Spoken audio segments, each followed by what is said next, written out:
Guys, I actually recorded this during the United-Liverpool game at half-time, saying how they were diabolical and all that kind of stuff. And you'll see my journey sort of unfold when Fernandes equalises at the end of the video. I was watching it at the same time. And as I'm recording this now, obviously they've dropped points. I've done a video about that. Go and watch that if you want to see my reaction to that happening.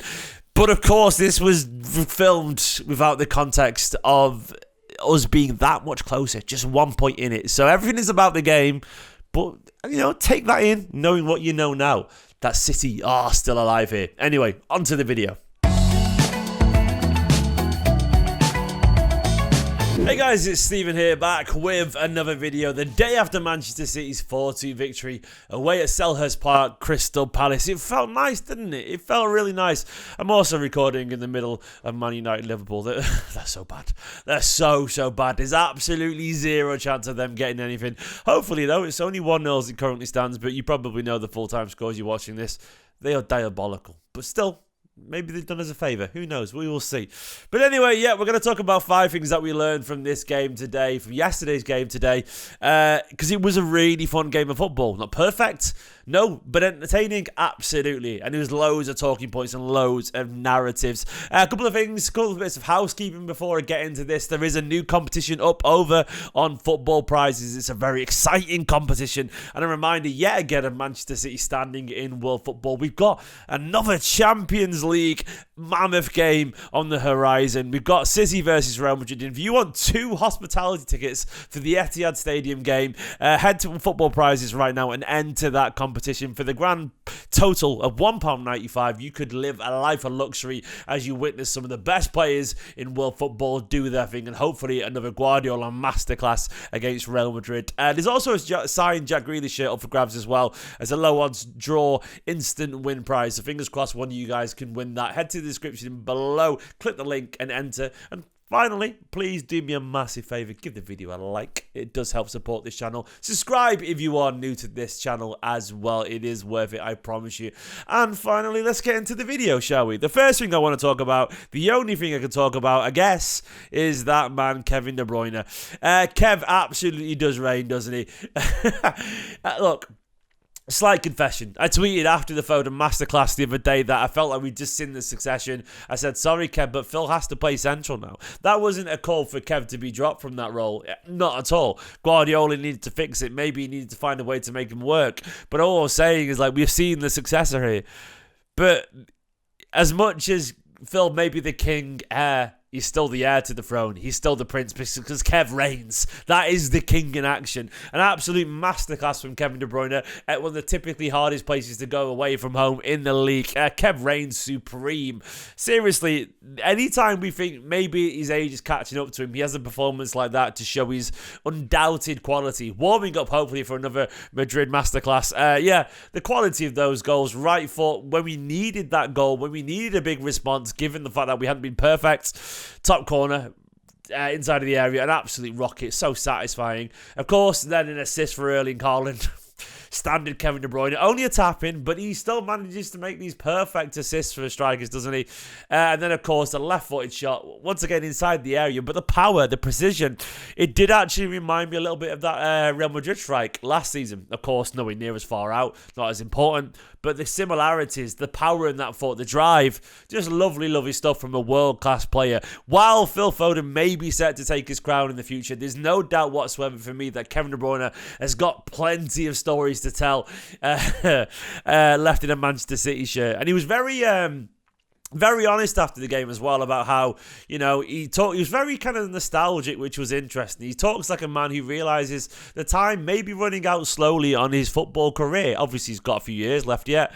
But he did say, that how, he said, this is a quote. He said, it's been my home, about Man City this is. I came when I was basically a young kid. Now I'm an older man in this squad and 3 kids. So many good moments and won many trophies and parades. I appreciate everything I think the supporters and clubs do. I'm not bored of winning the league. If we're bored, we wouldn't push like today. So yeah, basically, Kev, yeah. he's got a lot to go still. A lot in the bank and a lot of quality. Phil may be the apparent once again, but Kev is the king. I want to talk about Jack Grealish. Jack Grealish, absolutely excellent. You know, we've scored a whole bunch of goals since he's been back in the team. And I think yesterday showed his quality. Jack was really honest as well about how people perceive him. He said this great quote. He said, I didn't score or assist versus Palace, but I think I played well. I was involved in most goals, but everyone loves stats. I bring so much more than just goals and assists. If you watch the game, you'll see I played well. It's just a shame. Everyone in the world loves stats. And absolutely bang on there. I think it's fair to say that if Jack Grealish doesn't play yesterday, we don't score the goals that we do. I feel like this is absolutely fair, a fair analysis. Jack isn't always the guy with the assist, though I think you could have argued he had an assist for that first goal. That apparently was a deflected cross, which is a bit harsh. But he's always the guy, the pass before the pass, which is so important. It's just crucial to get the pre-assist sometimes because you're the guy who makes the space.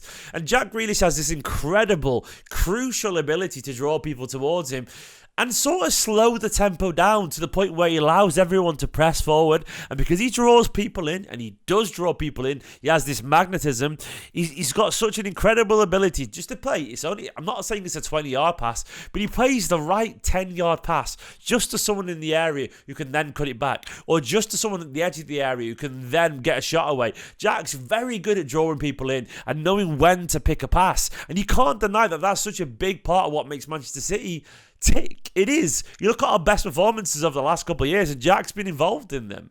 Jack is crucial to this Manchester City side. He adds an element of control, an element of intelligence to our game. And yes, I would love to see him score more goals and get more assists. But I think anyone who pays attention, like us City fans do, that know that Jack is absolutely crucial to the setup and the system and the flow and the feel of this side.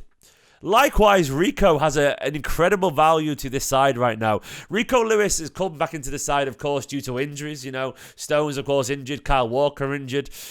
It looks like Vardy went off, of course, the other day with a slight knock. Apparently he's fine, but, you know, yesterday he went off after 45 minutes because he felt something. But Rico is back in the team right now because Kyle's out. And he's showing his value to this team. I think it's very obvious that Rico wants to be a midfielder, and he said it himself.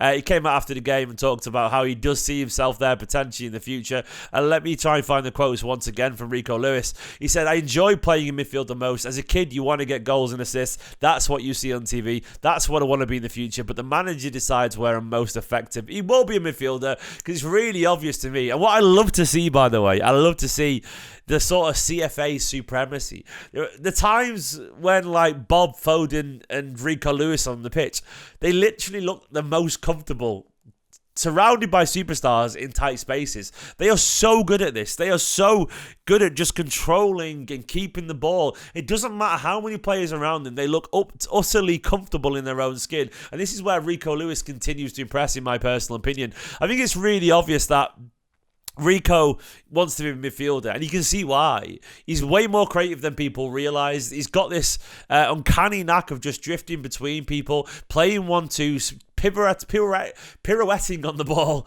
And of course he scored yesterday as well, which I was delighted about him. But it wasn't just the goal that impressed me about him. It was the ability to pick out passes, ability to link with those around him. Guardiola said something last year that he makes players play better around him, and I think it's really obvious that that is true. Rico, a phenomenal player, and I think in time we're going to see the emergence of a top-class, gifted, very gifted, talented footballer who can do a bit of everything. He honestly reminds me of Gundogan. Obviously hasn't got that special ability in front of goal. Got a lot to grow physically, mentally, maturely. But Rico is a special footballer, and I think you can see that. I think everyone can see that. I need to give a little bit of credit to Unflappable Ortega. I put Unflappable simply because the moment that we'll all remember from that game was Ortega. Sorry, I get distracted because Liverpool United just kicked off the second half right now. Still 1-0 Liverpool. Come on, United. Ugh, I felt horrible saying that. Wash my mouth out. But I want them to drop points on Liverpool. I want to win the league again. But anyway, back to Ortega. Unflappable because that little turn, like Cruyff turn, a weird kind of backwards Cruyff turn, semi-Cruyff turn, drag back, whatever, under immense pressure, was just so Edison that he was unbelievable. And I think Ortega right now is making a very good shout to potentially be Manchester City's number one. He isn't. He isn't Manchester City's number one. But it's really obvious to me that he has the quality to be that. 𝙏𝙬𝙞𝙪𝙚 yesterday, this morning even quote tweeted a picture of Ortega, or just Ortega. I can't remember what it was, but something about Ortega. And he said the most underrated goalkeeper in world football. Of course they are mates, we all know that.